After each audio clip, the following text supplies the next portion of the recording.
18 সালে মাননীয় প্রধানমন্ত্রী ছেড়ে দিয়েছিলেন, যেটা গেজেট করে বাতিল করা হয়েছিল। আপনারা এই অধিকার কেউ কেউ ফিরাই আনতে গিয়া আজকে এত বড় একটা দুর্ঘটনার পতিত হইল। সবই ঠিকঠাক মতো হইল। আপনারা এই মঙ্গলবারে এই জায়গায় দাঁড়াইয়া বলছিলাম যে প্রধান বিচারপতির রায় পর্যন্ত একটু ওয়েট করেন। অনেকেই ওয়েট করেন নাই, অনেক আবেগ ছিল, যার কারণে আজকের এই ধ্বংসলীলা। আমি আরো জিনিস বলতে চাই, এই মঙ্গলবারের পরে বৃহস্পতিবারেও প্রশাসন চাইলে, প্রধান বিচারপতি বা আমাদের সুপ্রিম কোর্ট চাইলে বৃহস্পতিবারও একটা সমাধান দিতে পারতেন বলে আমি মনে করি। এই যে শুক্র শনি গেল, এর মধ্যে ঢুকে গেল হচ্ছে গিয়ে জঙ্গিরা। এই ছাত্ররা তো আর আন্দোলনে ছিল না আর শুক্র শনিবারে কখনোই, জঙ্গিরা ঢুকে গেল। আমি আর এর ভিতরে আরেকটা জিনিস বলতে চাই, আপনারা দেখেন যে অলরেডি আপনারা তো সংবাদ সম্মেলনে আছেন, আর ওইদিকে প্রায় 826 জঙ্গি, সে 80টার মতো রাইফেল টাইফেল নিয়ে ও কোথায় যে ঘুরে বেড়াচ্ছে। আচ্ছা, আপনারা কি মনে করেন যে কোটা আন্দোলন যারা, এরা নিরীহ, এরা হচ্ছে গিয়ে আমাদেরই সন্তান? তারা তো সংস্কারের কথাই চাচ্ছিল, সরকারও সংস্কার চাচ্ছিল, মধ্যখানে এই ঝামেলাটা হয়ে গেল, মিসআন্ডারস্ট্যান্ডিং, এবং এই সুযোগটা নিয়ে নিল জামাত বিএনপি, সুযোগটা নিয়ে নিল হচ্ছে জঙ্গিরা।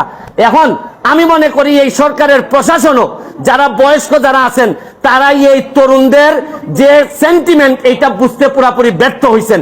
তারা তাদেরকে একদম লাইটলি নিছেন, তারা ভাবছেন যে এরা একটা লাইটলি একটা বিষয়, এবং এইটার ব্যর্থতা আমি মনে করি এই প্রশাসনের আছে।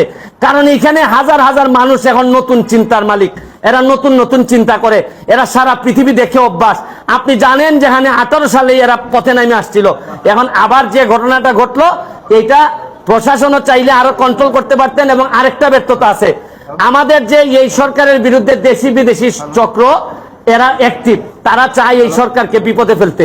সরকারেরও বোঝা উচিত ছিল যে যে কোনো একটা আন্দোলন হোক না কেন, আজকে ছাত্র, কালকে অন্যদের আন্দোলন হোক, এইটার মধ্যে জঙ্গিরা এসে ঢুকবে, জামাত শিবির এসে ঢুকবে। এইখানে প্রশাসনও ব্যর্থ হয়েছে, এটা বলতে আমি অ্যাড্রেস করতে ব্যর্থ হয়েছে।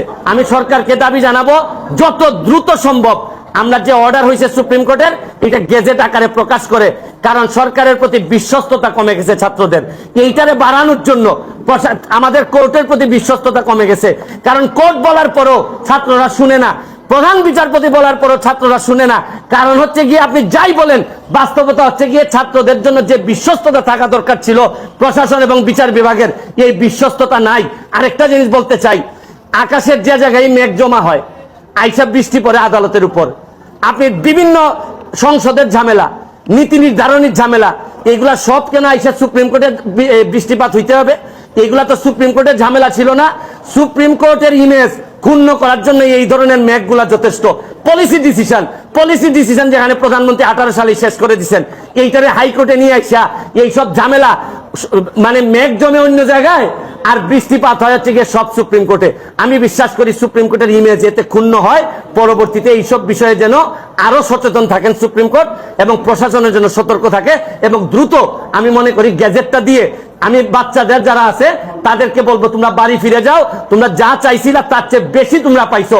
এবং এখন রাষ্ট্রকে ঠিকঠাক মতো, যারা আজকে এত বড় ক্ষতি করছে, বিটিভি জ্বালাই দিছে, এরা মেট্রো রেল জ্বালাই দিছে, মিরপুরবাসী এখন সারা 1 বছর কান্না করলে এই পাপ মোচন হবে না।